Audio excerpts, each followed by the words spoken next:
व्यक्ति किसी माता या बहन के साथ दुर्व्यवहार कर रहा हो, हम वहां से निकल रहे हो, तो ऐसी स्थिति में हमें क्या करना चाहिए? अगर प्राण भी बलिहार करना पड़े तो कर देना चाहिए। रक्षा के लिए अगर कोई हमें मार भी दे तो उसे भगवत कृपा प्राप्त होगी। उस समय ये जो नपुंसकता छाई हुई है ना, कि माताओं बहनों के साथ या किसी के साथ अहित हो रहा निगाह, ये हमें बिल्कुल पसंद नहीं है। हमारा जीवन है, अगर किसी को कष्ट मिल रहा, परहित लाग तजय जो देही, संतत संत प्रशंसई तेहि। अवसर मिले ना, जो दशरथ जी को सौभाग्य नहीं मिला वो जटायु जी को मिला है। दशरथ जी पिता हैं, लेकिन भगवान की गोद में प्राण नहीं छोड़े।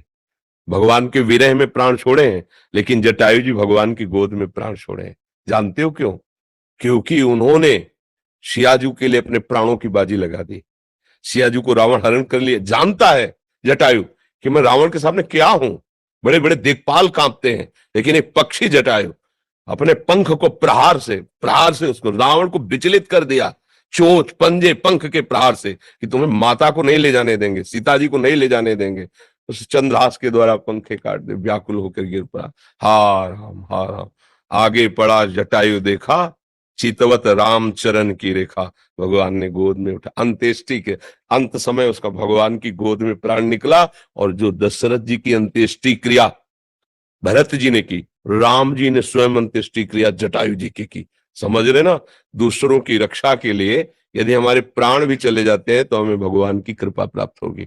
इसमें नहीं, ये आज बहुत ही निंदनीय वृत्ति आ रही है, कायरता जिसे कहते हैं। ये बहुत, किस बगल में हम देख रहे हैं कि दुर्व्यवहार कर रहा है, वो इसे पीड़ा पहुंचा रहा है, और हम अपना सर झुका किस लिए चले जाते कि मेरा तो नहीं ना, वो मेरी बहन तो नहीं ना, मैं तो सुरक्षित हूं ना। अगर हम उसको कुछ बोलेंगे तो कहीं हमें ना मार दे, कहीं हम, ऐसा कैसे हो सकता है?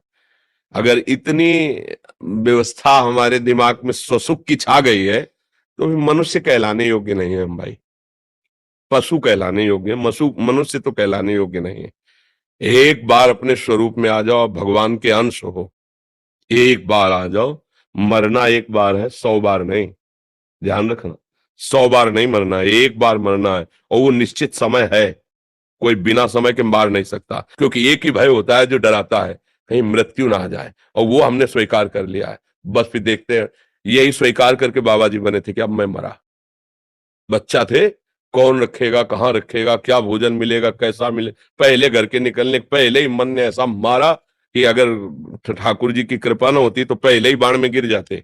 जो ये गांव से बाहर निकले जन्मभूमि से, तो ऐसी प्रेरणा मन में क्या भोजन कैसे मिलेगा। बच्चा थे, कौन रखेगा, कैसे, क्या, कहाँ, यहाँ तो अम्मा है, परिवार है। तुरंत आया कि अब तो मरा, अब भगवान जैसे रखेंगे रखेंगे, भगवान के लिए मरेंगे। देखो आपके सामने में पूरा जीवन हो गया। एकांत गंगा किनारे अकेले घूमना, श्मशान, रात्रि में पेड़ के नीचे रुक जाना, मंदिर, कहीं भय थोड़ी लगा, क्योंकि मरा।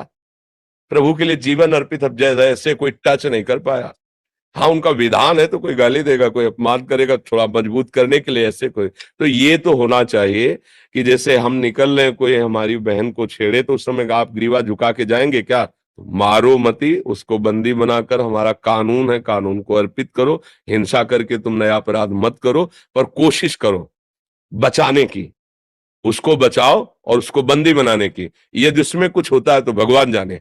बात समझे, हमारा उद्देश्य हिंसा करना नहीं होगा, बचाव पक्ष में। अगर बचाव पक्ष में हमारे प्राण चले जाएं या कुछ भी हो जाए, वो भगवान जाने।